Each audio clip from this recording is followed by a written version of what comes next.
Pessoal, boa noite. Que Jesus abençoe a cada um de nós. Boa noite à Casa dos Humildes, todos vocês presentes. E boa noite o nosso público internauta, o público que está acompanhando ao vivo pela primeira vez uma transmissão na fanpage da Associação Espírita Casa dos Humildes, a nossa querida Casa dos Humildes, não é? Então, como sempre fazemos aqui, todas as sextas na Casa dos Humildes, é as sextas de estudo. Primeira sexta a gente tem a noite de estudos André Luiz. Segunda sexta, a noite de estudos Emmanuel. Terceira sexta do mês, a noite de estudos Allan Kardec. E na quarta sexta do mês, a noite de estudos Bezerra de Menezes. Quando tem a quinta sexta-feira, a gente estuda Herculano Pires, Leon Denis, Hermínio Miranda. Hoje, por ser a nossa primeira reunião, vamos trazer um estudo, todo ele baseado nas obras básicas, nas obras complementares, os animais segundo o Espiritismo. Então, por isso que essa transmissão tem um formato novo. Vocês não estranhem aqueles 15 minutos que a gente dava uma parada no meio da reunião, porque só tem um microfone, não tem outro para manter a interação. Vai vir uma pessoa aqui hoje, onde a gente vai fazer uma entrevista, ok? Então vamos iniciar a nossa reunião elevando o pensamento a Deus. Agradecemos de coração repleto de alegria a Jesus, a espiritualidade amiga, a equipe do querido benfeitor, Dr. Adolfo Bezerra de Menezes, por esse novo momento, esse novo ciclo que se abre da divulgação doutrinária das reuniões da Casa dos Humildes. Agradecemos todo o esforço dos irmãos desencarnados, mas também dos irmãos encarnados, nesse propósito e nessa união de duas humanidades, a humanidade de cima e a humanidade de baixo, a humanidade invisível com a humanidade visível, que possa essa iniciativa render frutos saborosos para todos nós e os nossos irmãos distantes, em outras plagas, em outras cidades, em outros países, que possam escutar aqueles irmãos que já passaram por aqui um dia na Casa dos Humildes e que agora vão se sentir bem mais pertinho com essa possibilidade que Jesus nos permite e nos abre. Então, meus queridos irmãos, iniciamos a reunião de estudo da noite de hoje, rogando a Jesus que ela decorra num clima de equilíbrio, de harmonia e de muita paz. Ok. Pessoal, então, os animais segundo o Espiritismo. Esse é um tema que fizemos numa manhã de estudo no grupo de assistência mediúnica alguns meses atrás e, coincidentemente, hoje à noite vem aqui uma irmã trabalhadora do GAN que se encontra aqui, não é? E fizemos esse tema: os animais têm alma, os animais segundo o Espiritismo, não é? Sempre quando retratamos a história do Espiritismo, lembramos que, da mesma forma que com Jesus há 2000 anos, Jesus nasceu naquela noite estrelada, lá, com o perfume das flores, com a brisa dos ventos e entre a amabilidade dos animais. Mas também a terceira revelação de Deus à humanidade, o Espiritismo, veio no dia 18 de abril de 1857, quando Kardec ia pelas ruas de Paris, vai até o Palais Royal, onde ia ser lançada a obra na Livraria Denti, o livreiro, seu amigo já desencarnado. Kardec é recebido pela senhora Melânia e os dois ficam esperando ali na rampa do Palácio Royal a chegada das primeiras edições do Livro dos Espíritos, que da mesma forma que Jesus veio à Terra acompanhado da amabilidade dos animais, o que é que acontece? O Livro dos Espíritos chega puxado a tração pelos animais numa carroça de uma cidadezinha que ficava a 23 quilômetros de Paris, Saint-Germain-en-Laye. Então vejam bem, então os animais estão presentes na missão de Jesus e na chegada do Livro dos Espíritos à Terra, inaugurando uma nova era para a humanidade. Então todos nós aqui intimamente tivemos a presença desses amigos animais, tá? A minha primeira experiência de sofrimento ante a morte foi com uma tartaruguinha que eu tinha. Eu me lembro que eu tinha uns 5 anos de idade e ela desencarnou e a gente deixava ela num banheiro de trás da nossa casa e ela amanheceu cheia de formiga. Chorei muito, me lembro profundamente disso. Minha experiência primeira de perder um ente querido foi uma tartaruga, né? Eu tinha um louro, que era afiado, né? O louro, eu me lembro muito bem que ele aprendia a me chamar, mas ele dizia Ata Bruno, né? Então todos nós aqui, eu tenho certeza que cada um de vocês, eu estava vendo dos depoimentos aqui, né? De Isabela, de Patrícia, que cada um tem um cachorrinho, tem um gatinho, né? Eu continuo, eu tenho um pastor alemão, Luiz Rubem Gonzalez, o nome dele, tá? Em homenagem a um professor de balé de minha filha, e tenho 3 gatinhos, né? Branquinha, Rajadinha e Lindinha. Tinha 4, Negão também partiu, desencarnou, não é? Então, em homenagem a esse espírito, e quando a gente vem estudar as coisas espirituais, a gente percebe que esse espírito de escola, que depois de Jesus foi o espírito mais elevado que passou aqui na Terra, né? Francisco de Assis, ele é considerado o protetor dos animais, né? O pai da ecologia, Pai Francisco, né? Então essa relação do alma holística, quem não se lembra, no final, se der tempo, a gente vai retratar o encontro de Francisco de Assis com Lobinho de Gúbio, né? Mostrando essa alma holística que interpretava o mandamento de Jesus de uma forma bem mais ampla: amar o próximo como a ti mesmo. Esse próximo não somente gênero humano, mas numa dimensão bem maior de consciência, o amor de Francisco de Assis. Falamos muito na nossa terra nesse momento. Daqui a pouco, na nossa entrevista, a gente vai ter uma oportunidade melhor de tratar disso, mas falamos muito dos governos, das crises econômicas, dos sistemas falidos, caindo, e as democracias com suas crises cíclicas. Mas virá um tempo, claro que até agora, nesse atual momento, a democracia é o melhor sistema de governo, não é? Dizem que ela é ruim, mas é o melhor até hoje que foi experimentado. Mas viveremos no futuro numa verdadeira cosmocracia, que é um governo das espécies, pelas espécies e para as espécies. Quando chegará ao fim a civilização do ódio e da rapina, né? Então vai surgir o homem verticalizado, o homem profundamente consciente e amante da natureza. Então esse é o governo, né?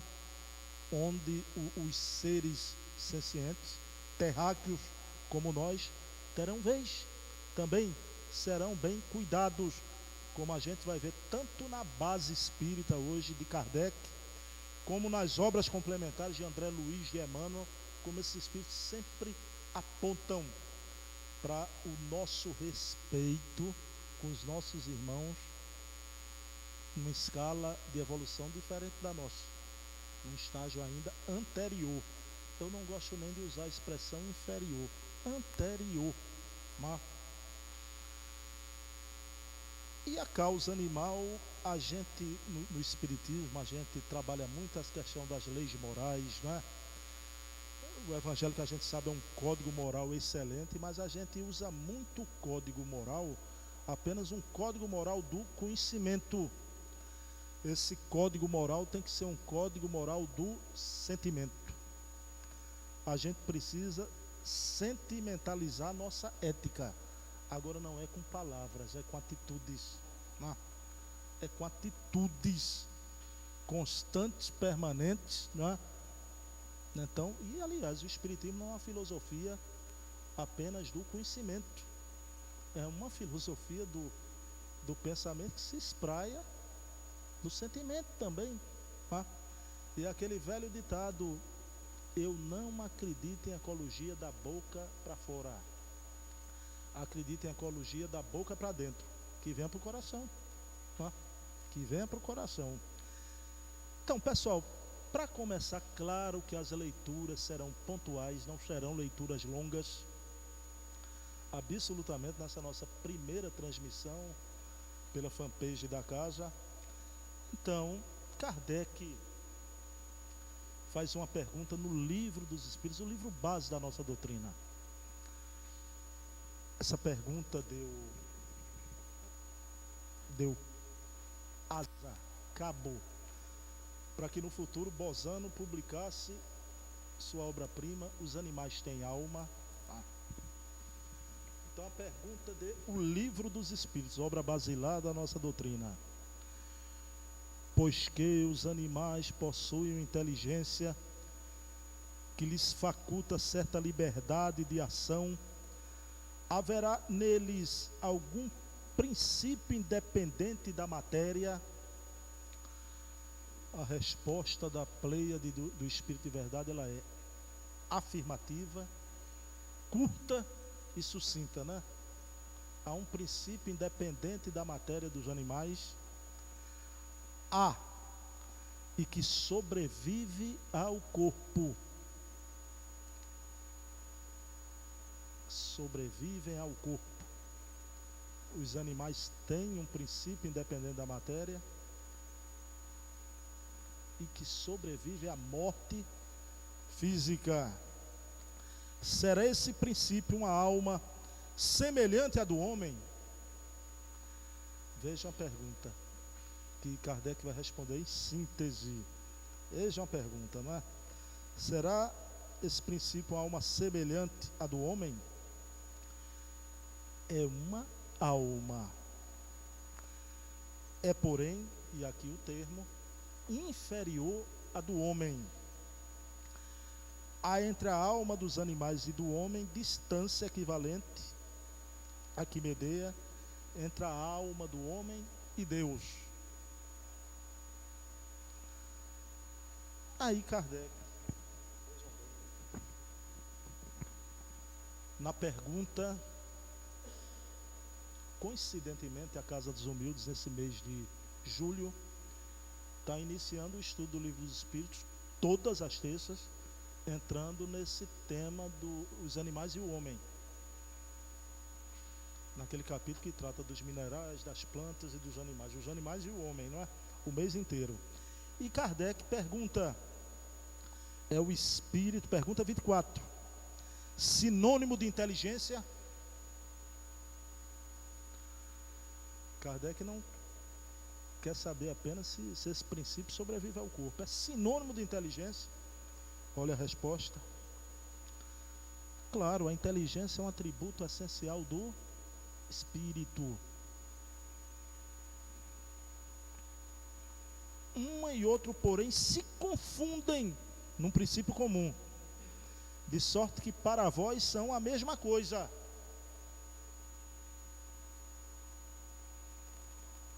É o espírito sinônimo de inteligência? Claro, a inteligência é um atributo essencial do espírito. Aí vamos ver. A gente viu que há um princípio independente à matéria. Kardec fala que o espírito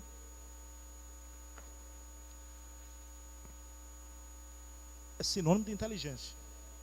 Mas aí Gabriel Delany vai fazer essa união nessa obra maravilhosa. Não fala apenas sobre animais, aqui é evolução anímica, que mostra a evolução nos 4 reinos, né? Que de forma poética, um dia, Leon Denis, o grande filósofo do espiritismo, ele narrou assim: a alma dorme na pedra, sonha na planta, acorda no animal e desperta no homem. Leon Denis mostra toda essa cadeia da viagem do psiquismo pelos 4 reinos. Mas há um momento, um parágrafozinho, que Gabriel Delany, que é considerado um apóstolo do espiritismo, viu, pessoal? Kardec veio ali com ajudantes de primeira plana, né? Estava ali a seu tempo, né? Gabriel Delany, Leon Denis, Flammarion. Gente, porque a gente costuma muito dizer, né? Kardec estava sozinho no trabalho da sistematizar, codificar toda a doutrina, sim. Mas Kardec tinha auxiliares ali poderosos que iam desdobrar, viveram aquele momento.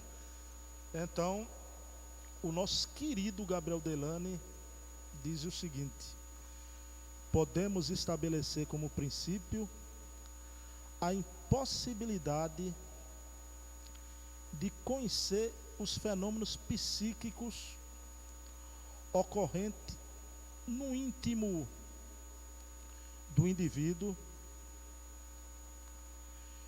por forma outra que não observando as manifestações exteriores de sua atividade. Aí ele vai entrar na questão dos animais. Vejam bem.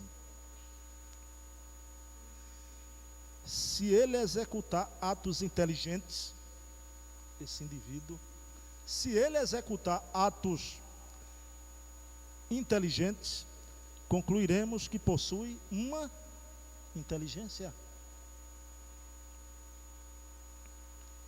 Se tais atos forem da mesma índole do que observamos nos homens, deduziremos que essa inteligência é similar. Diz o nosso querido Gabriel Delany. É da alma humana, de vez que, na criação, somente a alma é dotada de inteligência, como a gente viu. Espírito é sinônimo de inteligência. Aí Gabriel Delany num fecho maravilhoso, né? Ora, como os animais possuem não apenas a inteligência, olha lá, mas também o instinto e a sensibilidade, e considerando o axioma que diz que todo efeito inteligente tem uma causa inteligente, assim como a grandeza do efeito é diretamente proporcional à potência da causa, temos o direito de concluir, e vamos concluir agora, né? Temos o direito de concluir que a alma animal é da mesma natureza que a humana, apenas diferenciada no desenvolvimento gradativo.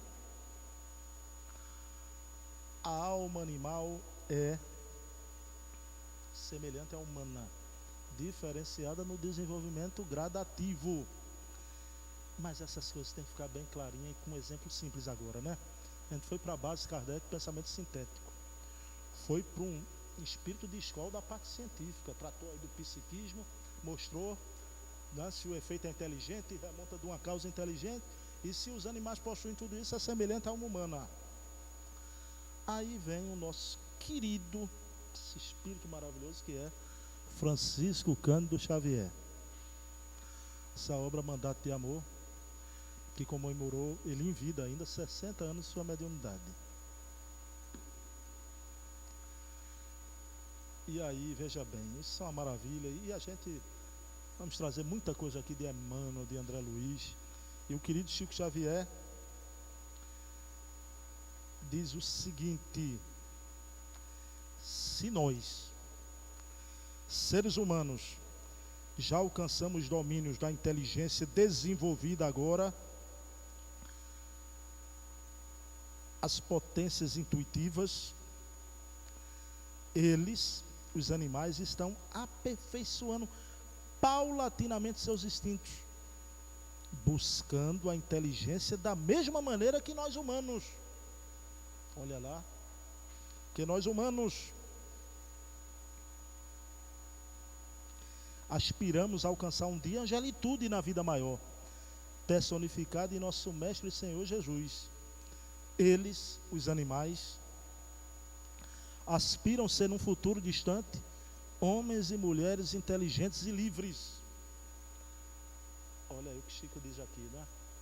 Eles, os animais, aspiram ser num futuro distante homens e mulheres livres, inteligentes e livres.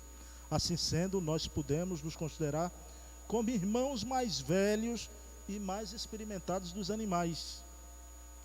Deus outorgou aos homens a condição e proteção dos nossos irmãos mais novos, os animais. Os animais alcançarão um dia, o psiquismo ali vai alcançar a hominalidade. Mas enquanto não alcançam, Deus outorgou ao homem a condição, a proteção dos nossos irmãos mais novos, os animais. Precisamos protegê-los. Será que é isso que fazemos? Será que é isso que fazemos já? Então é impressionante. André Luiz, em Missionário da Luz, tem uma entrevista com um espírito maravilhoso, Alexandre. Um espírito de uma altura que já a gente vai ver a opinião desse espírito maravilhoso, né? Então vejam bem, os animais sobrevivem à disjunção celular. Os animais possuem inteligência semelhante ao homem, com diferença de gradação, atingirão um dia a hominalidade. Aí vem o querido André Luiz nessa obra Mecanismo da Mediunidade, né? Vejam bem, todos os grandes espíritos, todos os grandes autores se preocuparam a seu tempo na questão dos animais. Todos. Aí André Luiz vai falar aqui, isso é um livro impressionante, é a maior prova da imortalidade da alma que eu conheço. Por quê? Porque o Chico Xavier recebeu esse livro, ele em Pedro Leopoldo, Valdo Vieira em Uberaba. O Chico recebia os capítulos ímpares e o Valdo os capítulos pares. Depois juntava tudo. Impressionante. André Luiz era um médico, tinha uma sintonia com Valdo Vieira, que era um cirurgião plástico, né? E que a gente sabe que Valdo depois foi enveredar pelos estudos científicos, não quis continuar trabalhando com a mediunidade. Chico ficou muito triste com esse episódio, né? E o querido Emmanuel disse a Chico: Chico, a gente enviou o Valdo para lhe ajudar, né? Mas ele tem um livre-arbítrio, Chico. O livre-arbítrio é dele. Ele não quis. Aí o Chico dizia: e agora, Emmanuel? Aí o Emmanuel respondeu: você agora vai fazer a tua parte e a parte dele também. Só que o Chico fez, tá? O Chico fez. Então, e é um livro que tem umas informações complicadas, mas só para isso que o Chico Xavier disse, a gente tem uma base aqui em André Luiz. Chico diz que Deus outorgou a nós a condição, a proteção dos nossos irmãos animais menores, nossos irmãos menores. Aliás, Chico Xavier usa uma expressão muito bonita, porque irmãos menores é uma expressão genuinamente franciscana. Franciscana. Os irmãos menores eram lá Egídio, Maceu, Bernardo, né? Aquela turma toda que quem não souber ainda quem era essa turma toda, não sabe o que está perdendo, precisa conhecer essa turma toda, que é a turma de Francisco de Assis, né?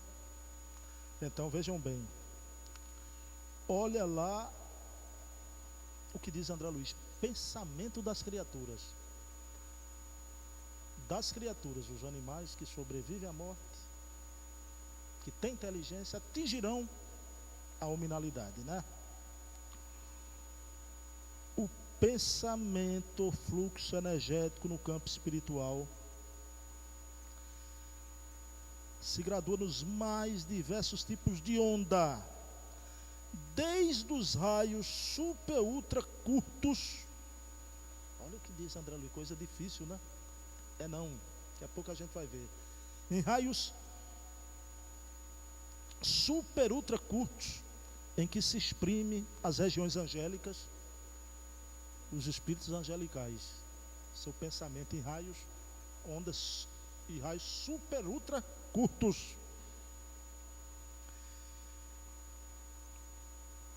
Através de processos ainda inacessíveis à nossa observação, passando pelas oscilações curtas, médias e longas, em que se exterioriza a mente humana. Oscilações curtas, médias e longas, em que se situa, se caracteriza a mente humana, até as ondas fragmentárias dos animais, cuja vida psíquica somente arroja de si determinados pensamentos. Não é ainda o pensamento contínuo, essa inteligência brochuleante, né? Não é ainda o pensamento contínuo, é fragmentário. Mas para encerrar a questão da proteção dos animais, veja bem, os seres angélicos, tipos de ondas, tá? Super curtas, os homens e os animais fragmentariamente. Olha o que diz André Luiz. Os espíritos aperfeiçoados que conhecemos, sob a designação de potências angélicas do amor divino, operam no micro e no macrocosmo em nome da sabedoria excelsa, formando condições adequadas e multiformes à expansão, sustentação e proteção da vida nas variadas esferas da natureza. São esses espíritos que protegem a vida, a natureza. A Terra não perde nunca, no momento de crise, a coesão social, por causa da aura desses espíritos maravilhosos, né? No encalço das aquisições celestiais. A mente dos homens, indiretamente controlada pelo comando superior. Outro dia eu estava conversando com um terapeuta e ele me disse, não, eu não vivo dentro de matriz. A gente vive, mas dentro de uma matriz divina do bem, necessária à nossa evolução. Tá? Somos coordenados por inteligências superiores, né? E boas, né?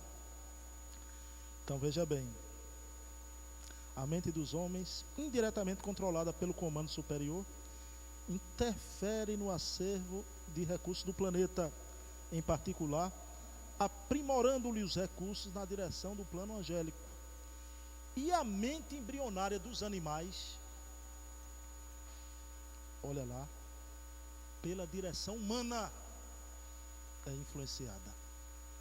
A mente dos animais pela direção humana hierarquiza-se em serviço nas regiões inferiores da Terra, no rumo das conquistas da humanidade. No rumo das conquistas da humanidade. A palavra matriz não cabe, mas se vivemos sobre o pálio da proteção das ondas super curtas dos seres angélicos, que nos impulsionam ao bem, os animais deveriam, por conseguinte, sobre o pálio da nossa proteção, serem conduzidos e tratados, né, com bondade. E é o que não fazemos. Precisamos acordar. Por que não fazemos?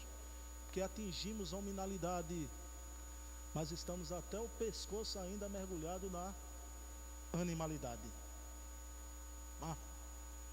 Mergulhado na animalidade ainda.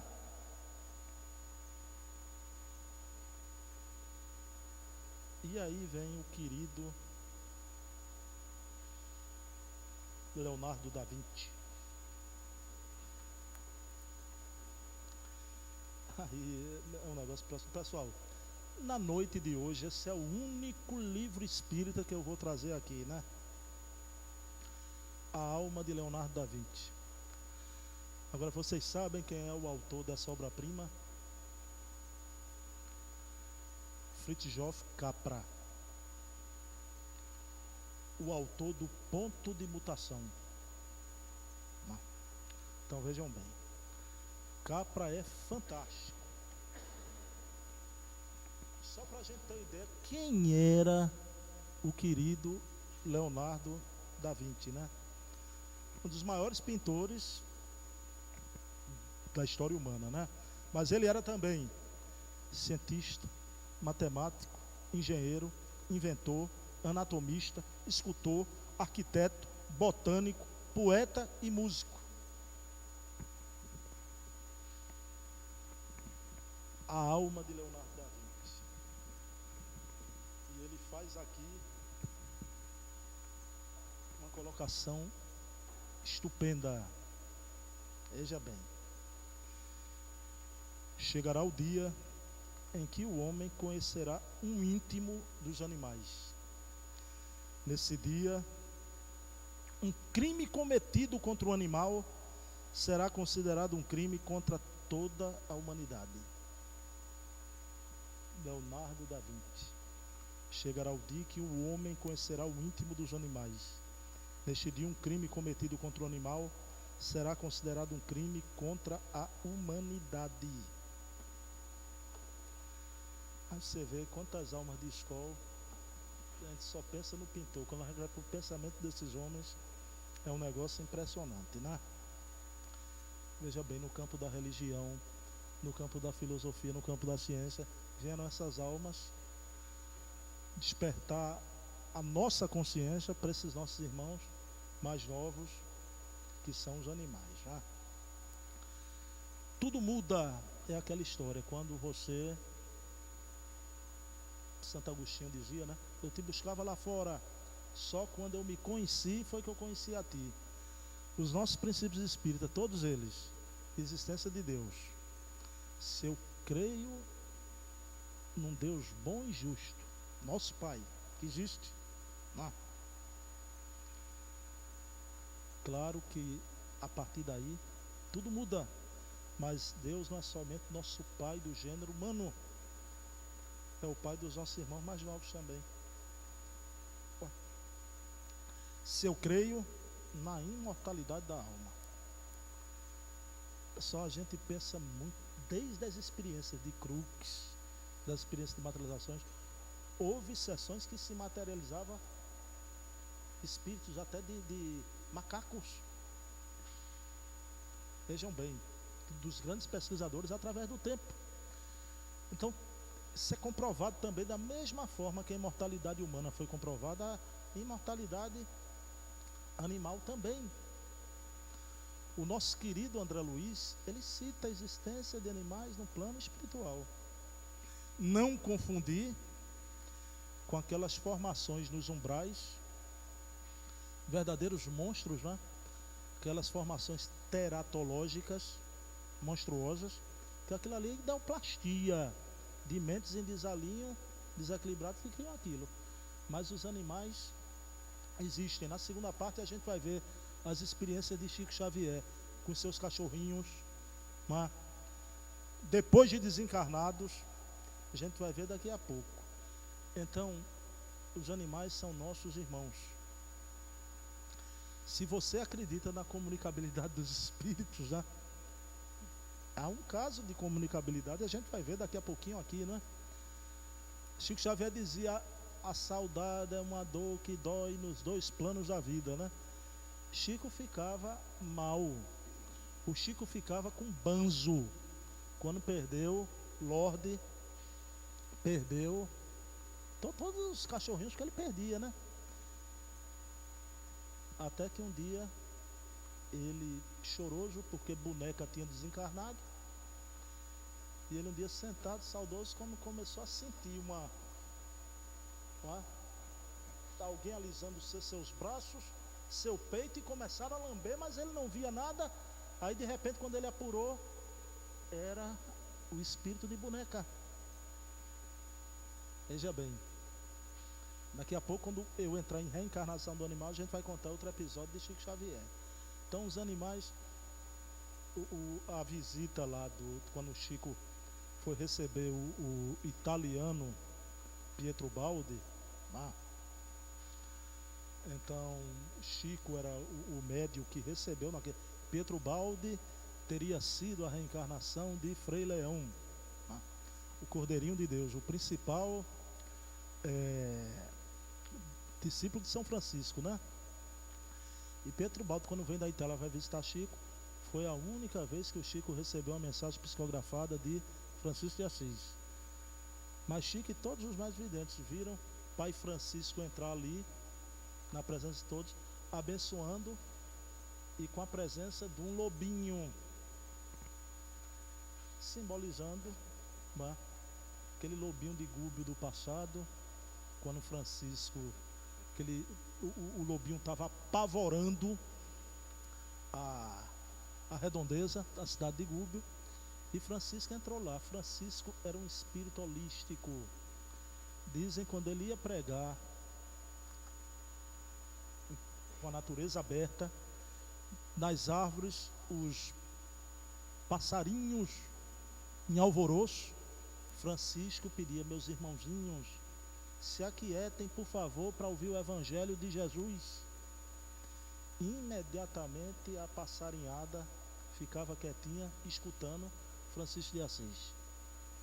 Mesma coisa acontecia quando ele, em determinado momento, numa balsa, e todos viram impressionados um cardume de peixes se aproximando em uma pregação sua. Porque Francisco tem essa alma holística, né? Os animais têm esse senso, reconhece, né, as vibrações. Puxa vida, se a gente sabe que até as plantas, como as famosas experiências de Hermógenes, né, de revitalizar as plantas com músicas elevadas, imagina os animais que estão num ponto. Mas aquele lobo era um lobo feroz, e Francisco entrou na cidade de Gúbio, entrou naquela aldeia, e de repente o lobo, que estava acabando com os animais, estava numa viela, uma rua sem saída, e Francisco entra, e todo mundo na porta gritando: é Francisco, saia, suma, o lobo feroz, Francisco. E ele, ouvindo e não se deu conta, ou não se deu conta mesmo, mas quando ele chega no meio da rua, o lobo feroz se vira para ele, e aí vai um na direção do outro, né? Quando chega junto, Francisco se ajoelha, abre os braços, e o lobo vem para Francisco, e ele começa a abraçar o lobo a lambê-lo. A partir daí o lobo ficou mansinho, né? O lobo ficou mansinho, mas não fez mais mal nem para Chapeuzinho Vermelho, nem para a vovó, e seguiu Francisco de Assis para o resto das suas pregações, né? Então, isso é uma alma holística, uma alma maravilhosa. Não tem muitos esses relatos. Agora, se a gente vê isso com Francisco de Assis, eu faço uma pergunta a vocês: imaginem Jesus. Imaginem Jesus, né? Perfume espiritual de Francisco de Assis, mas imagine o perfume espiritual de Jesus, né? Mas Jesus foi, com seu psiquismo superior, criou a nebulazinha que ia dar formação à terra. Então Jesus não é só o governador da terra dos homens, ele é o governador da terra dos homens, dos animais e das plantas. Porque foi com psiquismo superior que Jesus pôs em movimento a nebulazinha que ia dar formação à nossa terra, né? Então, pessoal, nesse primeiro momento, vejam quanta coisa importante que a gente viu. A gente tem muito mais para ver. E vamos tocar na segunda parte no imperativo ético, que chegou o momento, pelo menos em tese, de nós do movimento espírita discutir isso. Em tese. A gente sabe que uma mudança, veja bem, principalmente uma mudança de paradigma, não acontece assim. Demora, leva tempo. mas os espíritos trouxeram apontamentos para a gente começar a pensar. Agora, uma coisa que está escrito na testa de Emmanuel, uma coisa que está escrita na testa de André Luiz, que está escrito na testa de Bezerra de Menezes, né? Esses espíritos têm escrito aqui na testa, sabe o quê? Chão. Que a gente tem que voar nas asas do pensamento do ideal. Mas para concretizar esse ideal na terra, a gente tem que botar os 2 pés no chão.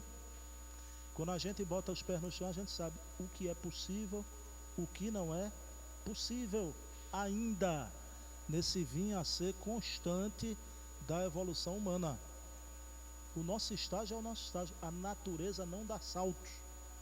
Agora é preciso aqueles que não é que nem que despertaram, que nós não despertamos o nosso sono milenar ainda, mas que despertaram, que eu falo, pelo menos pela compreensão, que a gente comece a debater em tese, mesmo que a gente ainda não esteja no panorama da temática da discussão, que espíritos como Alexandre, Emmanuel, Humberto de Campos trazem aqui alguma coisa, né? Então, em tese, a gente precisa discutir isso, porque vivemos um verdadeiro holocausto. A gente critica, é uma coisa histórica, o holocausto dos judeus, né? Pois a Terra, nesse momento aqui que nos encontramos aqui, vive em todo o planeta um verdadeiro holocausto dos nossos irmãos inferiores, né? A gente vai ver como e o porquê desse holocausto. Então a gente precisa, não adianta falar lá no holocausto dos judeus. Vejam bem, a gente precisa despertar para pensar no bocado, depois começar a discutir em tese, né? Mas nesse momento que eu estou falando que o Espiritismo toca na ecologia, aliás, o nosso querido André Trigueiro, que eu respeito muito, que é esse jornalista espírita da Rádio CBN, da Globo News, né? Que tem uma obra que para mim é um marco, Espiritismo e Ecologia, uma obra impressionante. Ele disse, né, que a gente precisa começar a discutir as questões de meio ambiente, de ecologia, no caso aqui em pauta dos animais. Ele disse, isso é imperativo, a gente precisa. Eu gosto muito quando ele faz aquele apontamento. André Trigueiro está muito certo. A gente fica falando em nosso lar, até nova ordem, nosso lar é aqui, agora. Esse é o nosso lar que estamos no momento que conhecemos. E que dependerá da forma como tratarmos o nosso lar, a nossa ida para o outro lar. Para o outro lado e para o outro lar. Né? Mas vamos dar uma paradinha. Eu queria que minha amiga Patrícia Casé viesse aqui. Pessoal, esse é um momento que a gente vai ter toda sexta-feira nessas primeiras experiências, porque não vai ser só as sextas, as nossas lives vão transmitir as reuniões da terça, do domingo. Então esse é um momento, cada semana vai ter um momentozinho de entrevista, e aqui é o momento ecológico com Patrícia. E Patrícia hoje vai falar sobre consumo consciente. 2 perguntinhas para Patrícia, né? Patrícia, vê bem, a gente sabe que o sistema que os seres humanos escolheu, né, ainda prepondera o materialismo, que é a ambição que a gente tem de cada vez ganhar mais, né? Só que a gente não respeita a natureza, a gente fere a natureza para ter mais, né? E aí, esse é um grande problema. Patrícia, como a gente, principalmente nós com essa visão espírita, a gente pode passar a ter um consumo mais consciente? Boa noite. Essa questão do consumo consciente, ela está... Quando eu comecei a estudar a ecologia correlacionada com o espiritismo, uma das primeiras perguntas do Livro dos Espíritos que eu me deti por muito tempo sobre ela, é a questão 705, que fala exatamente sobre a questão de que se nós usássemos de forma consciente e ponderada aquilo que a terra nos oferece, nada nos faltaria.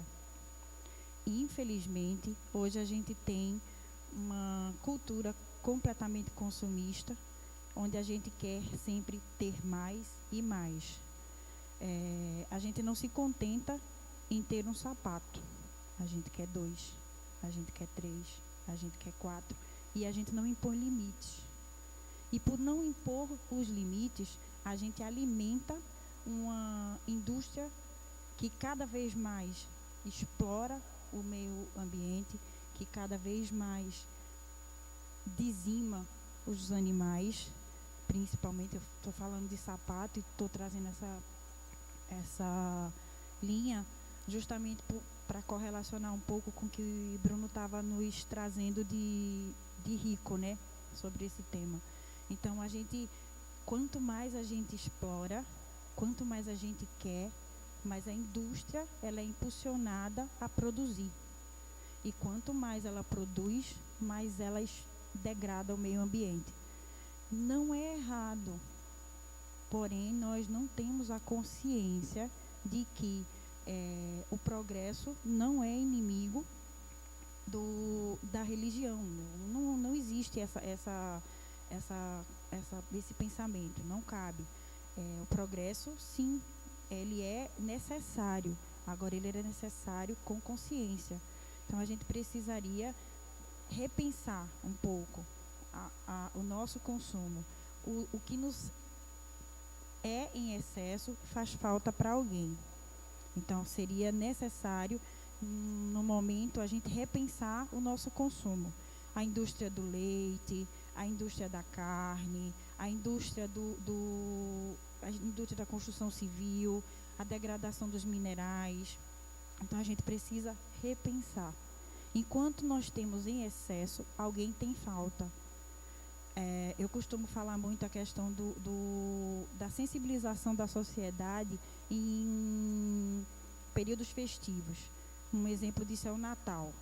No Natal, todo mundo fica sensibilizado e todo mundo quer fazer doação.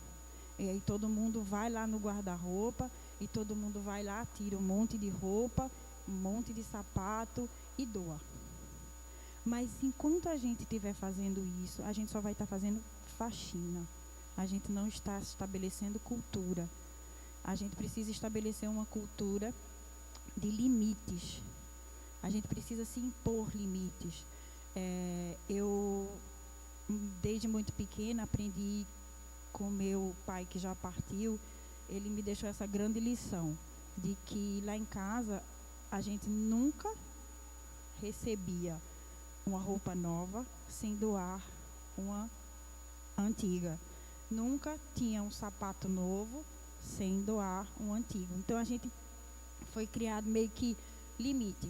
Na prateleira só cabem 5 sapatos, então são 5 sapatos que você vai ter. Quando você quiser um, você vai lá, tira um e põe outro. Então, eu acho que os limites, eles não precisam ser rígidos e nem padronizados. Cada um tem seus limites.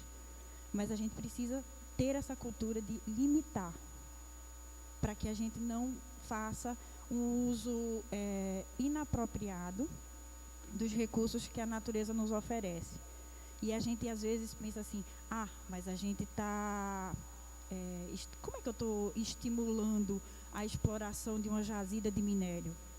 Estamos.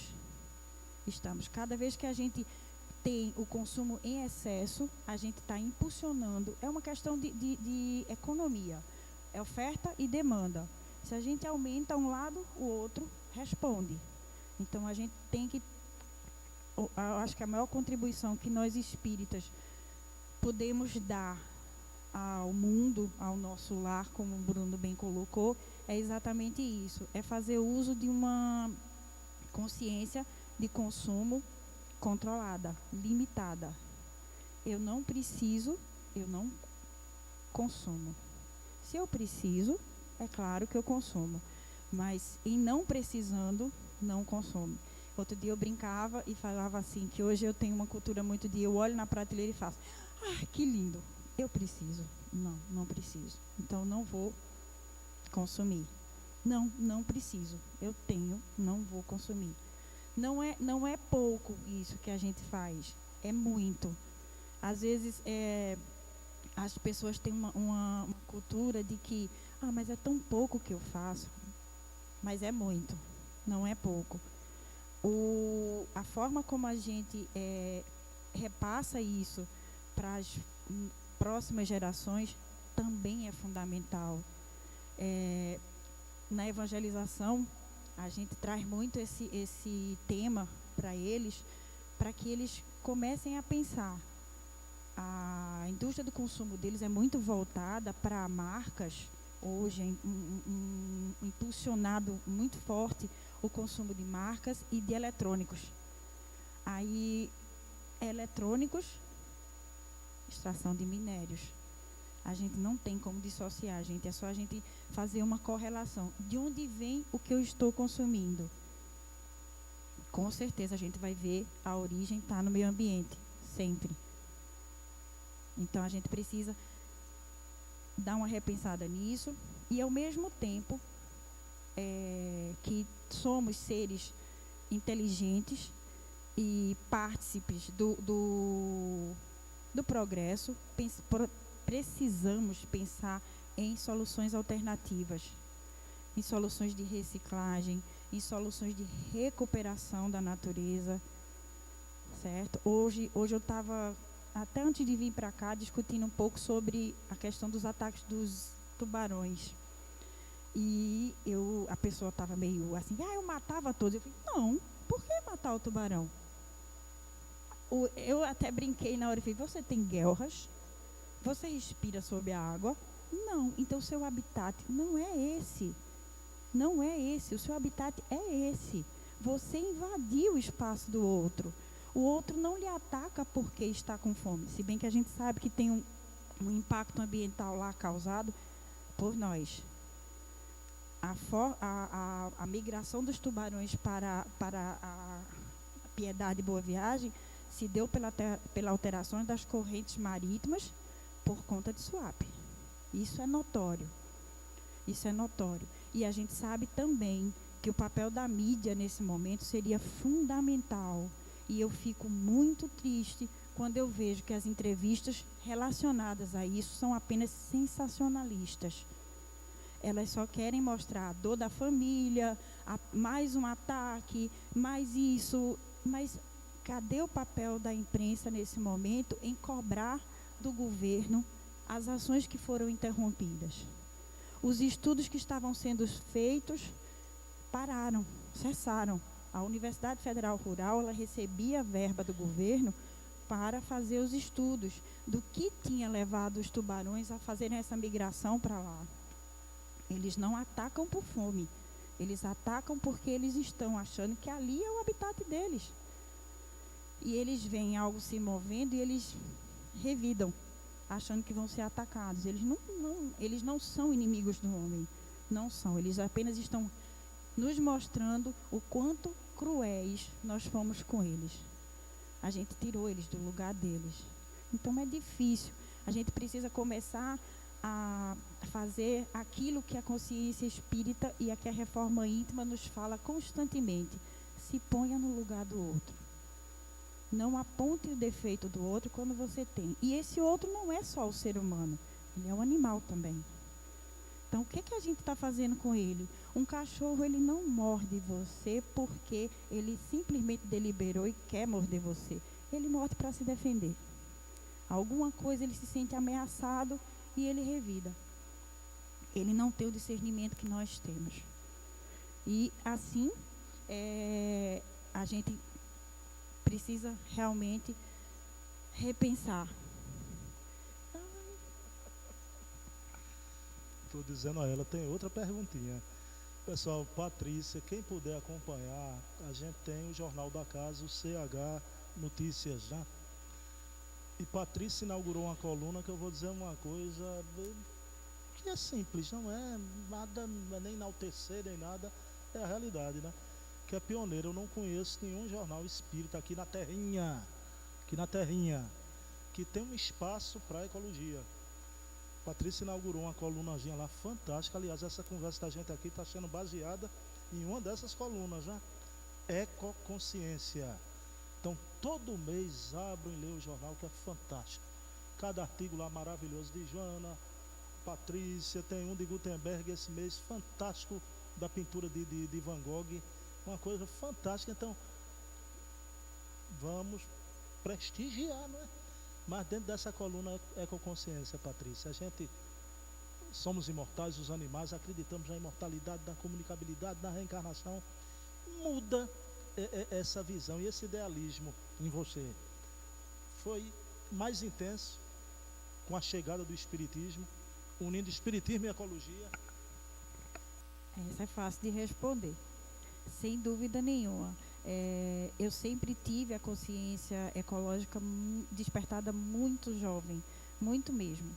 Lembro muito de um episódio que meu pai relatava para mim, que eu acho que por volta de 7 anos, ele me deu uma coxinha acho que era de um passarinho, que ele estava tomando alguma coisa num bar com um amigo e me deu. Aí quando ele me entregou, eu fiquei assim olhando e fiquei, eu fiz, o que é isso?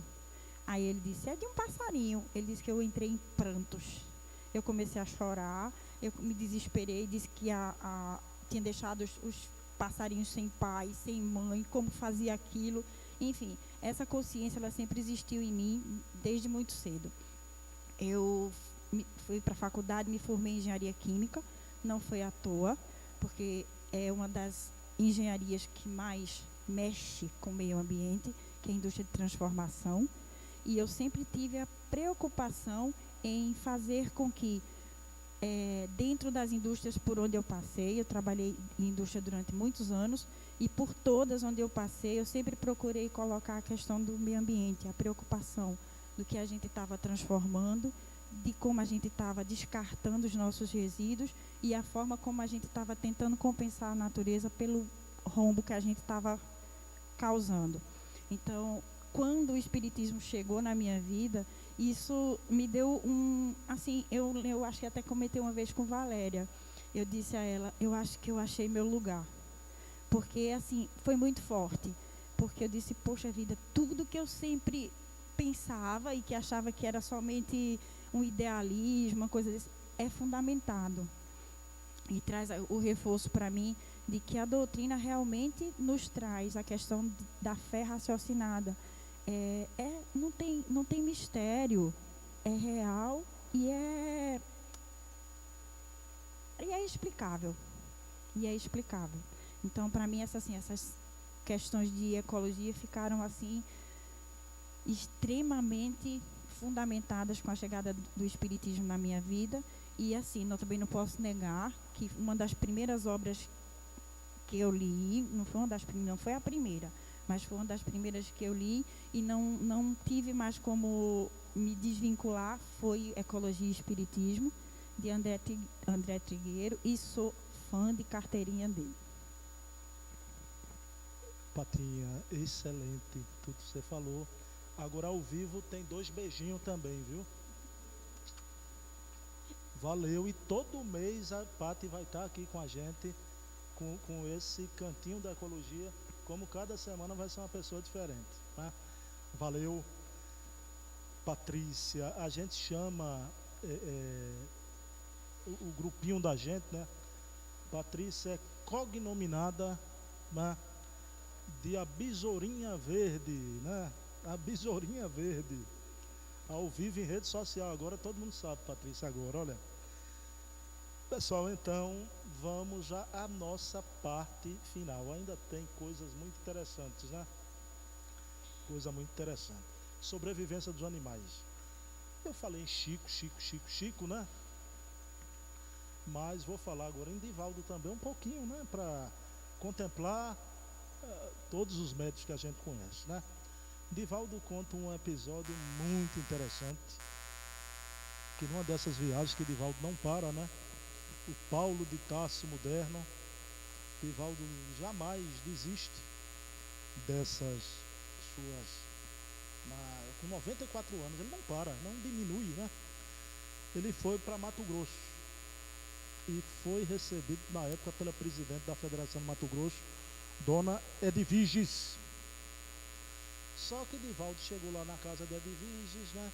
Na hora de ir embora, e todo mundo olha para Divaldo tá assim, com medo, acuado, afastando o rosto, e todo mundo, Divaldo, o que foi? Aí Divaldo diz, né? De quem é esse cão labrador? De quem é? E quando todos olham Dona Edviges em lágrimas, disse que era o cão labrador dela que havia desencarnado meses antes, tá? E estava ali na presença daquelas pessoas, tá? Então veja que emoção, né? Divaldo não sabia.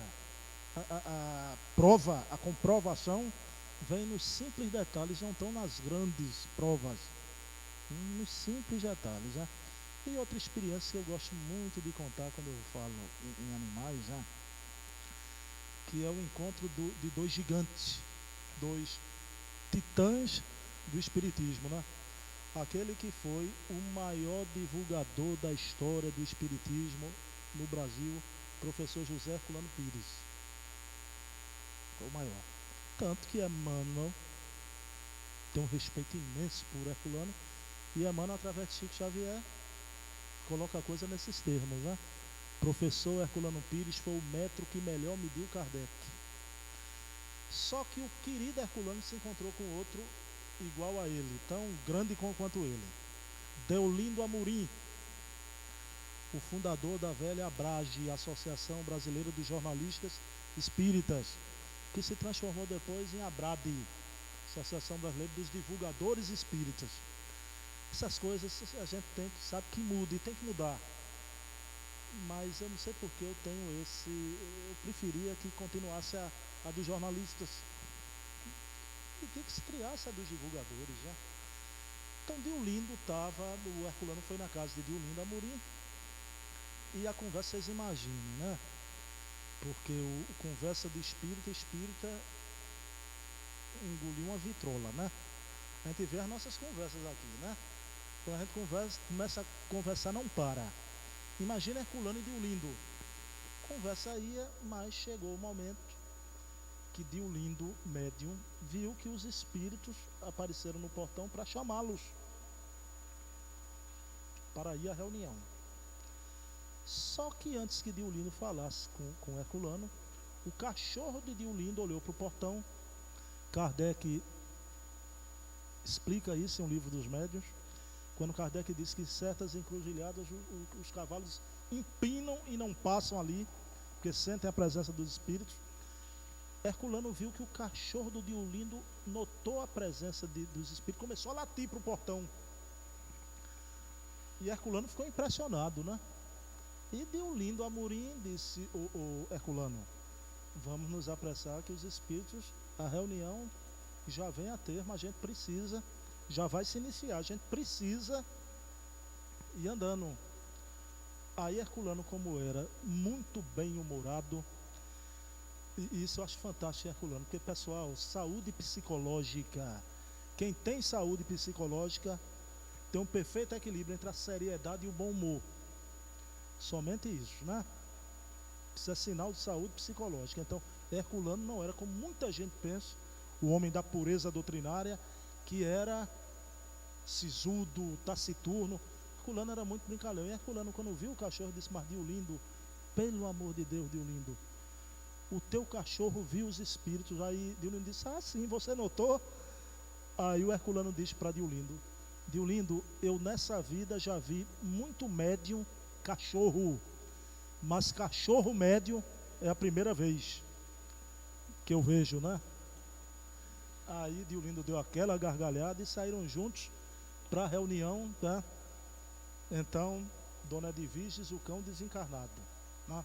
Diolindo e Herculano, o cão médio. Se bem que médio aí com todas as aspas, porque sabemos que o perispírito, o contato perispírito, uma psicofonia impossível, né?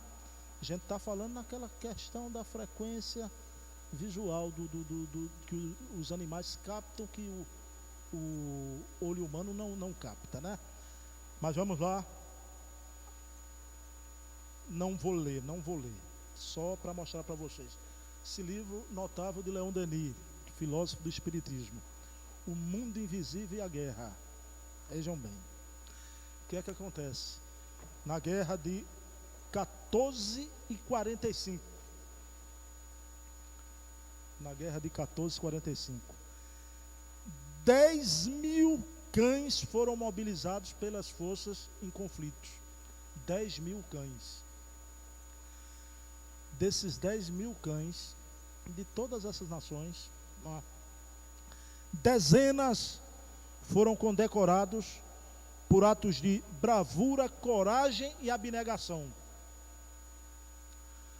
Nas guerras de 1445, veja bem, 10.000 cães mobilizados. E dezenas de cães foram condecorados por atos de bravura, coragem e abnegação, que só os animais os têm. Os têm. E aí vem o querido Ernesto Bozano. Ernesto Bozano, esse que é o maior escritor espírita de todos os tempos. Maior como? Ninguém nunca escreveu tanto em quantidade, embora que a qualidade é muito boa, em quantidade como Ernesto Bozano. Ninguém. Não estou falando a psicografia de Chico, é a psicografia. Ele é autor, ele mesmo, né? Por isso que chamam o professor Hermínio Corrêa de Miranda, que foi aqui no Brasil quem escreveu mais obras, do Ernesto Bozano do Brasil, o Hermínio Miranda, né? E ele, uma obra dele maravilhosa é essa: Os Animais Têm Alma. Olha lá, os animais têm alma. E ele cita 3 casos aqui, a gente está vendo a bravura, né? Coragem, abnegação, como Leon Denis diz, dos animais. Mas vejam bem, 3 fatos narrados por Ernesto Bozano em Os Animais Têm Alma.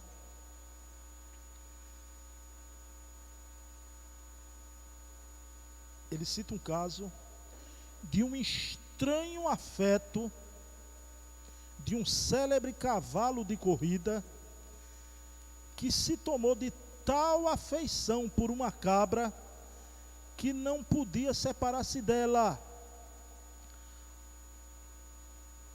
a qual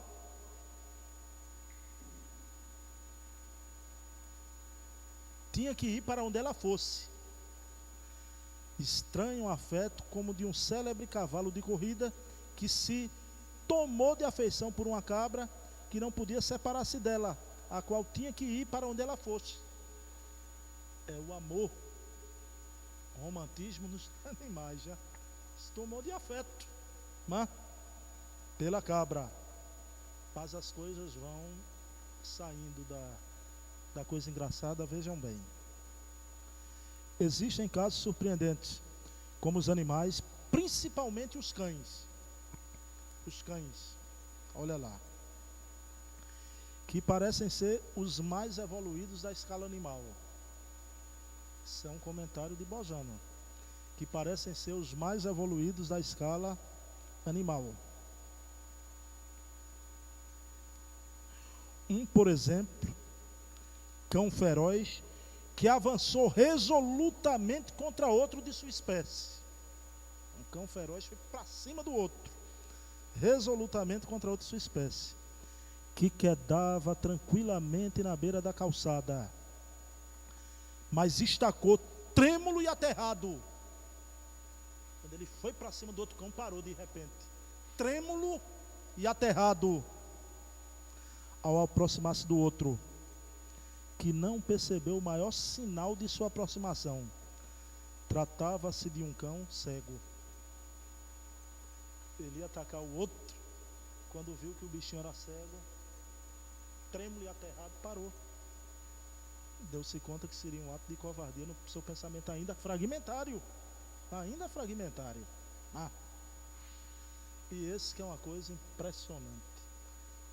A gente fica quase querendo dizer que é um caso de humanidade dos animais. Esse caso aqui, que a gente vai narrar, citado por Bozano, né?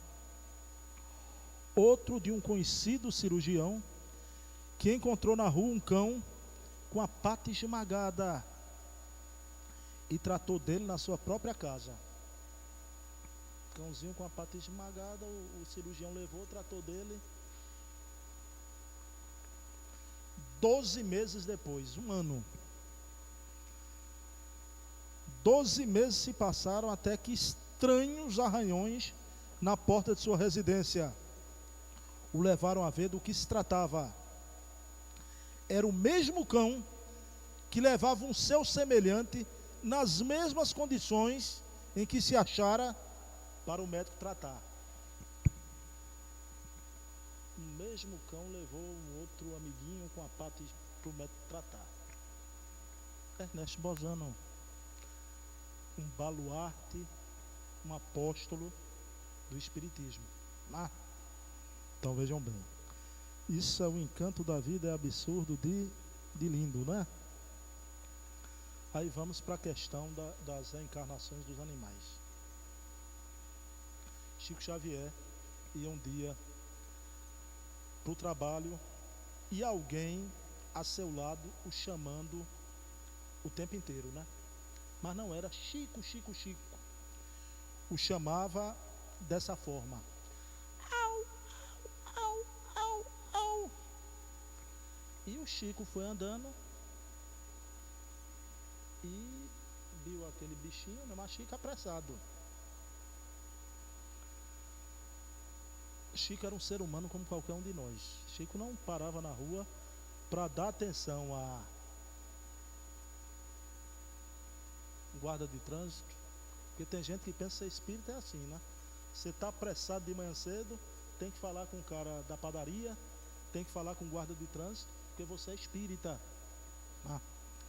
Então, de forma alguma, o que é que acontece? Chico deixou para lá e foi embora, só que na frente encontrou Emmanuel. Emmanuel, aquela expressão autoritária, parece de braço cruzado na frente dele: Chico, volta, você não está vendo quem está falando com você, não? O Chico olha para trás e diz: falando comigo, Emmanuel. E continuou o bichinho lá atrás, né? Au, au, au, au, au. Aí Emmanuel disse: você não está ouvindo, Chico?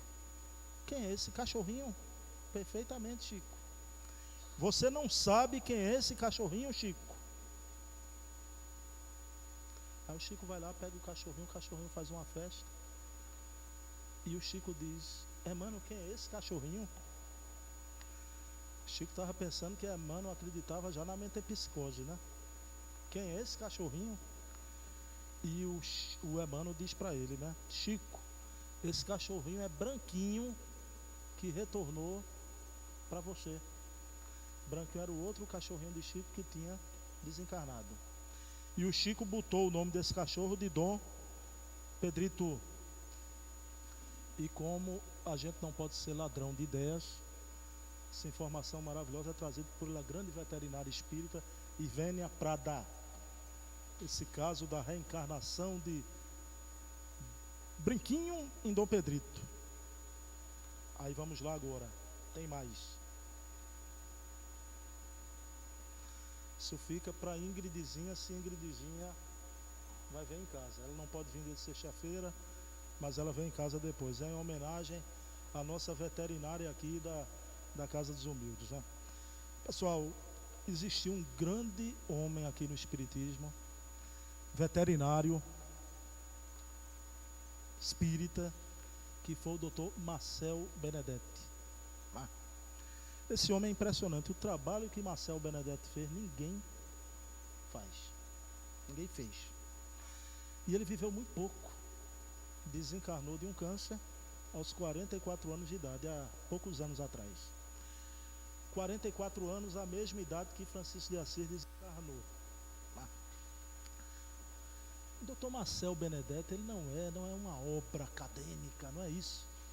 Mas o esforço dele de trazer casos comprovados de tudo isso que a gente está falando da natureza espiritual dos animais é uma coisa maravilhosa. O Dr. Marcel Benedetti foi o criador da ASEAMA, Associação Espírita dos Amigos dos Animais, onde muitos veterinários se reúnem. Veja bem, eu não vou deixar aqui, eu estou falando na ASEAMA, que já foi mostrado em reportagens, e muita gente, isso virou uma controvérsia, porque o pessoal na ASEAMA, lá, na sede da ASEAMA, alguns trabalhadores acham e aplicam até passe em animal. Aí o movimento espírita, como sempre, isso gerou uma polêmica muito grande. Eu não estou tratando dessas coisas. Estou tratando do Dr. Marcel Benedetti, que criou a Associação dos Amigos para os Animais, mas das obras que ele deixou, eu já li todas. Meus Amigos Inteligentes, Marcel Benedetti. Todos os animais merecem o céu. Todos os animais merecem o céu, até os tubarões, viu? Como Patrícia falou, merece o céu. Histórias animais que as pessoas contam. Os animais conforme o Espiritismo. Todos os animais são nossos irmãos. Errar humano, perdoar é canino. Eu estava dizendo isso a Isabelle, que tem um filhinho em casa agora, e ela disse, é mesmo. É mesmo. Errar é humano, perdoar é canino. Eu às vezes dou um chute na minha gata que vem ficar nos meus pés, aí me arrependo, 2 minutos ela está de volta. Eu já perdoou. Não é bem um chute, é um empurrãozinho assim. E a espiritualidade dos animais, do Dr. Marcel Benedetti. Quer dizer, é um trabalho de fôlego de um veterinário espírita, um homem idealista, né? Que trouxe isso aqui, né, pra gente. E aí a gente vai entrar noutra questão agora, né? Nunca faça as coisas de afogadilho e porque alguém mandou você fazer ou por imposição. Faça por livre aceitação. Então, questão de certas decisões que você tomar na vida. Mas chegou o momento que os nossos animais, a gente precisa despertar para isso, são seres sencientes. Sentem dor, sofrem, choram de tristeza, sentem saudade, são seres sencientes como nós. Eu disse que nesse momento está havendo o maior holocausto na face da terra. Maior até que os dos judeus. Caminhões em todas as estradas do planeta, todas, levam os nossos irmãos animais para os abatedouros. Para os abatedouros. São o maior holocausto, porque a humanidade ainda age com uma coisa pior do que o nazismo, que se chama especismo. O especismo é terrível, porque tudo isso, a criação, tudo que Jesus fez, esse sistema de ordem e harmonia, o nosso ecossistema, o meio ambiente, é em prol do homem, da espécie humana. Isso se chama especismo. E tudo que foi feito para os nossos irmãos também. Os nossos irmãos animais. Vejam bem, grandes personalidades, qual é o imperativo ético? A gente começar a discutir em tese, e vocês vão ver como André Luiz tem a palavra chão nessa questão. Em tese, a questão do vegetarianismo, que os espíritos até aconselham, né? Dia de reunião mediúnica, se abster da carne. Não é isso? A gente aprende até lá em Domínios da Mediunidade de André Luiz. Aqui a nossa mediúnica é na segunda-feira. O querido Paul McCartney lançou aquela campanha Segunda Sem Carne. Paul McCartney é uma coisa impressionante.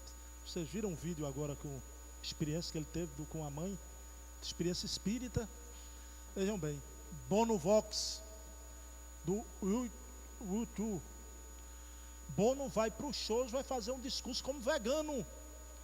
E ele disse que gera um problema até com a banda. Porque tem um baterista que disse que não gosta muito do discurso dele, aí disse que dá tantos minutos, Patrícia, você vai falar de tanto minuto a tanto minuto. Bono Vox. E ele disse que obedece. E quando ele está passando, o baterista já fica batendo de leve, né? Bono, são almas extraordinárias que a gente critica isso e aquilo, mas que tem uma postura formidável. No caso de Bono, não é só com relação aos animais, com a história da pobreza no mundo, né? Mas vamos lá. Questão da alimentação carnívora. O Consolador, que a gente vive batendo no peito a dizer, né? É o Livro dos Espíritos 2, uma obra maravilhosa.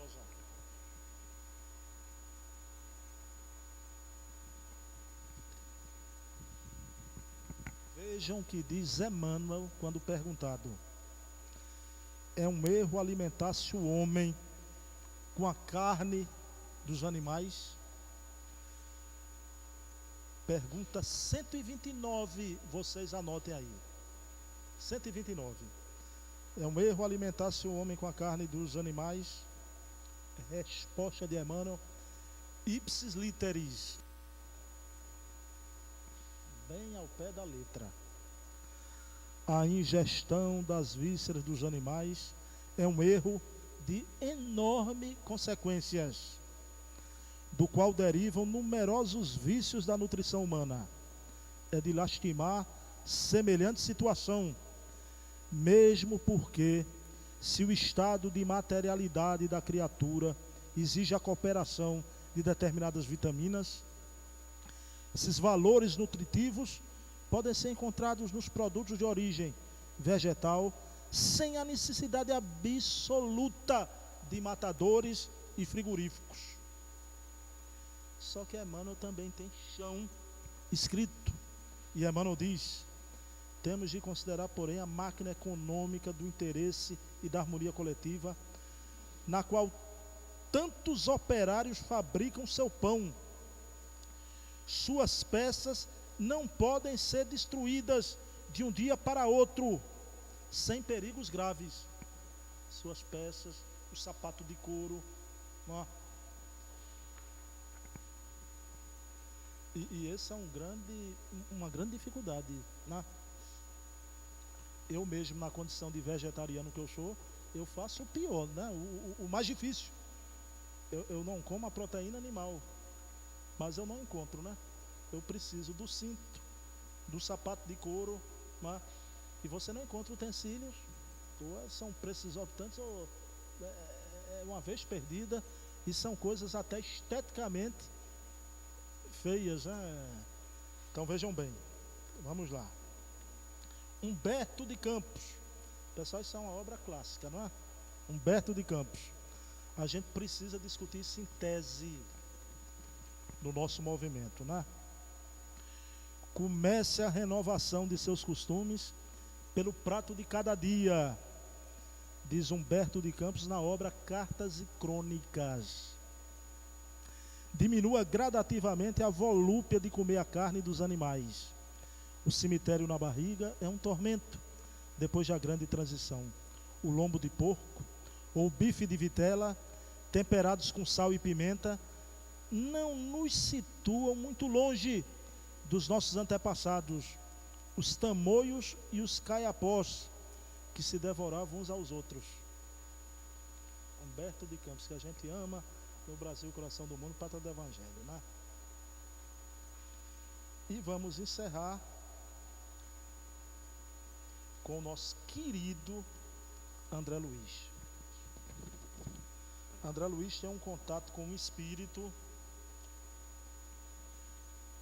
que, se ele reencarnou, quando ele reencarnar, vai ser um grande defensor da causa do meio ambiente, da causa ecológica, que é Alexandre.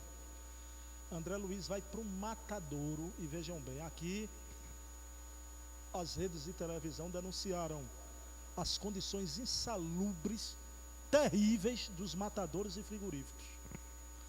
Na mesma semana que veio ao ar essa denúncia, um grande ator das telenovelas do Brasil começou a fazer propaganda da querida empresa.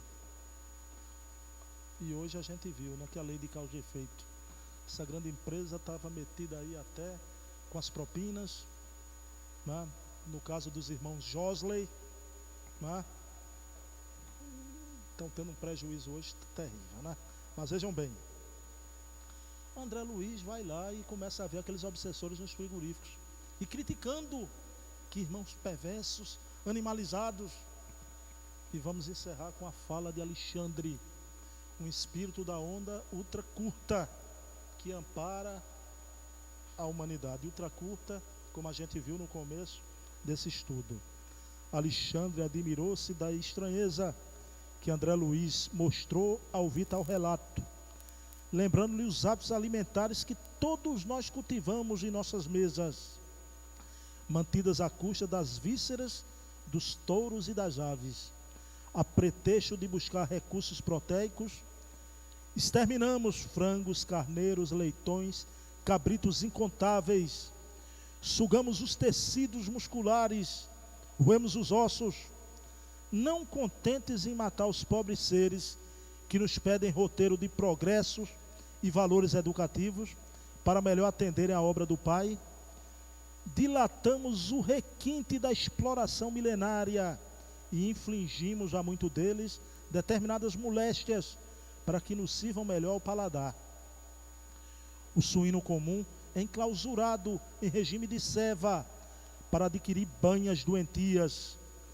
Gansos são postos nas engordadeiras para que hipertrofiem o fígado, de modo a obtermos pastas substanciosas, destinadas a quitutes famosos. Em nada nos dói o quadro comovente das vacas mães, levadas ao matadouro, para que nossas panelas transpirem agradavelmente, esquecidos de que tempo virão para a humanidade terrestre, em que o estábulo como lar será também sagrado. O estábulo será tão sagrado quanto o lar. E que em todos os setores da criação, Deus, nosso Pai, colocou os superiores e os inferiores para o trabalho da evolução, através da colaboração e do amor, da administração e da obediência. Os seres inferiores e necessitados do planeta não nos encaram como superiores, generosos, inteligentes, mas como verdugos cruéis.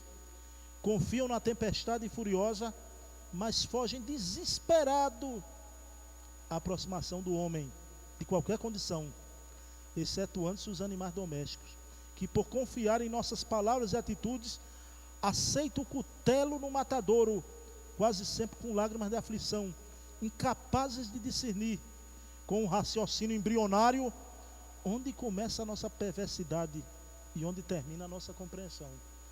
O raciocíniozinho fragmentário deles é enlouquecedor. Aí amamos o nosso cachorrinho, amamos as nossas gatinhas, amamos uns, não amamos os outros. Há alguma coisa errada nessa humanidade ainda. Mas André Luiz também, como Emmanuel, tem chão. A solução desses abusos para com a natureza virá com o tempo. Abandonado as faixas do nosso primitivismo, devemos acordar a própria consciência. Se não podemos renovar os sistemas econômicos dos povos, nem substituir os hábitos viciosos da alimentação imprópria, de modo repentino, não podemos, de modo repentino, cabe-nos prosseguir no trabalho educativo, acordando os companheiros encarnados, mais experientes e esclarecidos. O que Patrícia falou, uma cultura ecológica, ambiental, uma cultura que se volta também para os animais. Claro, todos os dois espíritos disseram isso. Dois espíritos de escola, Emmanuel e André Luiz. Não será da noite para o dia. Mas como é que numa casa dessa, se o estábulo será tão sagrado quanto o lar, que dizermos do centro espírita que o nosso lar deve ser um posto avançado do centro espírita, onde a gente não possa discutir em tese sobre tudo isso que discutimos aqui, né? Então, os nossos animais têm alma, né? Os nossos animais reencarnam, percebem os espíritos, que são seres sencientes. Então acabemos com o nosso especismo. Despertemos quanto antes. Olha a campanha do querido Beatle. Ele faz um pedido só: vamos experimentar segunda sem carne. Isso aí já é um caminho. Segunda sem carne, um dia. Ok. Pessoal, então, com muita alegria a gente encerra a primeira parte. Não saiam ainda. Domingo, quem vai estar aqui fazendo a palestra da nossa querida Casa dos Humildes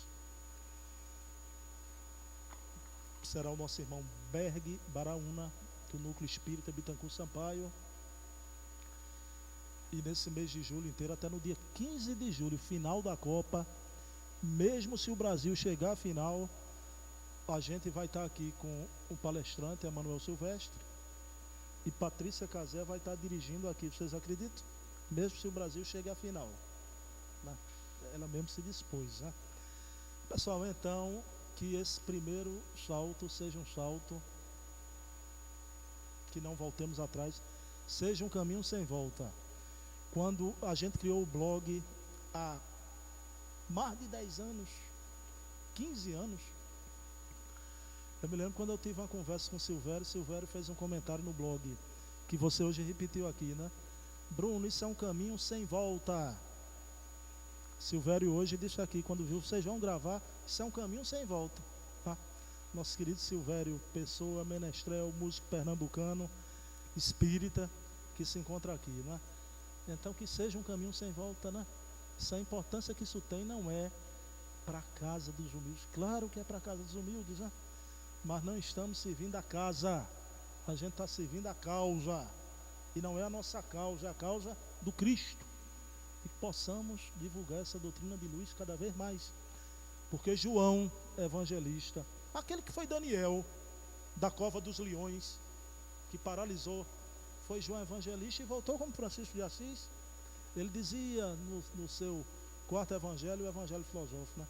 No final dos tempos, a palavra de Deus descerá das alturas, trocando em miúdo, descerá pelos telhados das casas, pelos satélites, como está aqui acontecendo, e acontece no Brasil inteiro isso hoje, né? Nós estamos dando espaço agora, né? Pessoal, quem for da paz, por favor. Então vamos encerrar a nossa reunião elevando o pensamento a Deus e agradecer por esse momento luminoso, momento que todos nós aqui, trabalhadores da Casas Humildes, estamos felizes, emocionados e agradecendo a espiritualidade superior por permitir esse passo que essa casa está dando na sua forma de fazer a caridade também, que é a divulgação da doutrina espírita. Como diz o Espírito Emmanuel, há uma forma permanente de caridade para com o Espiritismo, que é a sua própria divulgação. Então possamos juntos levar a palavra, mas também trabalharmos a nossa reforma íntima, matar o homem velho que ainda vive em nós, a animalidade ainda tão acesa em nossos corações, mas já há vontade de despertar o homem novo, o homem verticalizado, mais consciente e amante da natureza. Então, obrigado ao Dr. Bezerra de Menezes pela Casa dos Humildes e obrigado, Jesus, por estarmos aqui nesse casarão universal chamado Terra, o nosso lar. Então, paz e bem, que Jesus amanheça em nossos corações. Muita paz.